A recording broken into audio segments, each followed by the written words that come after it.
ઉત્તરાયણનું ખાઈ લીધું ઊંધ્યું ને ભાઈબંધની દુકાનની લઈ લીધી મુલાકાત. સાંજે મહેમાન આવ્યા હતા દાદાને મળવા, પણ મેં બેહારી દીધા ભજીયા તળવા. જય માતાજી, જય ભોળાનાથ. તો વાત જણાવતો એવું છે કે બધા વ્લોગ બનાવે છે. મેં કીધું લાય આજ હું વ્લોગ બનાવું. જાગીને પેલા તો આવી ગયો જીરો માટો મારવા. કેવું છે આપણું લીલો શેવાળ જેવું છે ને જીરો આપણું. હવે હા શું કહું તો મને જીરામાં કાંઈ ખબર પડતી નથી. આપણને ખાવાની ખબર પડે એટલે આવી જાય સીધા બદામે. હવે કોઈની વાડીએ બદામ થાય જરા કોમેન્ટ કરી દો ને. પછી હું મેં એક બદામ માન કરીને પાડે ને એ ખાવાની મજા આવી ગઈ. અત્યારમાં વાહ ભાઈ વાહ. અત્યારમાં બદામ તો ખાઈ લીધી બાકી છે ને જોઈ લ્યો.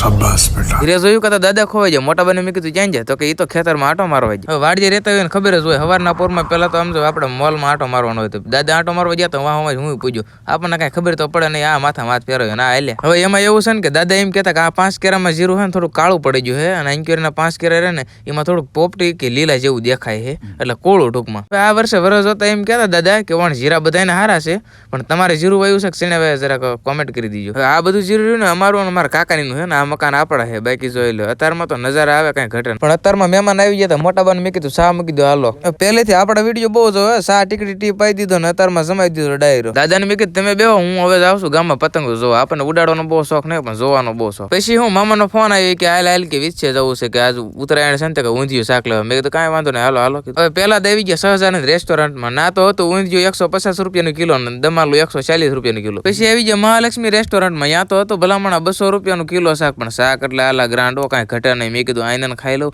પછી મામા કે નાના ઘરે જઈને ખાઈશું. મેં કાંઈ વાંધો નહીં હાલો. પાર્સલ કર્યું રેડ ને મેં કીધું ચા પાઈ દો હાલો. શક્તિ ટી સ્ટોલમાં ચા પીવા હતા. એક રકાબી ઠપ કરી પણ ચા એટલે કાંઈ નો ઘટે હો.